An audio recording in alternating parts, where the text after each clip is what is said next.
మహిమ మన మీద ప్రకాశిస్తుంది. మనం మహిమ నుంచి మహిమకు వెళ్తున్నాము. ఇది కంటిన్యూగా జరిగే ప్రాసెస్. ఇది అనుదినము జరిగే ప్రాసెస్. ఇది ఆగని ప్రాసెస్. ఇది ఒక స్టెప్ బై స్టెప్ జరుగుతుంది. ఒకరి జీవితంలో కొంచెం నెమ్మది అన్నట్టు కనపడుతుంది. కొందరి జీవితంలో ఇంకొంచెం స్పీడ్ అన్నట్టు కనపడుతుంది. ఏదేమైనా మనందరము చివరి దశకు చేరుకుంటాం. ప్రభు పోలికలోకి ఒక రోజున మార్చబడతాము. యేసుక్రీస్తు ఉద్దేశం ఏంటంటే నిన్ను నన్ను రక్షించింది 8:29-30 ప్రకారం రోమ ఆయన కుమారుని స్వారూప్యంలోకి రావడానికి. నిన్ను నన్ను సంఘంలో పెట్టిందే అందుకు. ప్రభు ఒక ఆత్మ ఆ పనే చేస్తున్నాడు. నన్ను క్రీస్తు స్వరూపంలోకి తీసుకెళ్తాడని ఎలాగన్నా.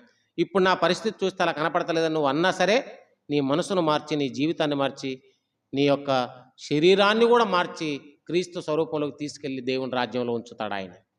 ఎందుకంటే ఈ శరీరము దేవుని రాజ్యాన్ని స్వతంత్రించుకోదు. ఈ రకంగా మనం ఆయన రాజ్యంలోకి వెళ్ళలేము. అందుకే మనల్ని మారుస్తూ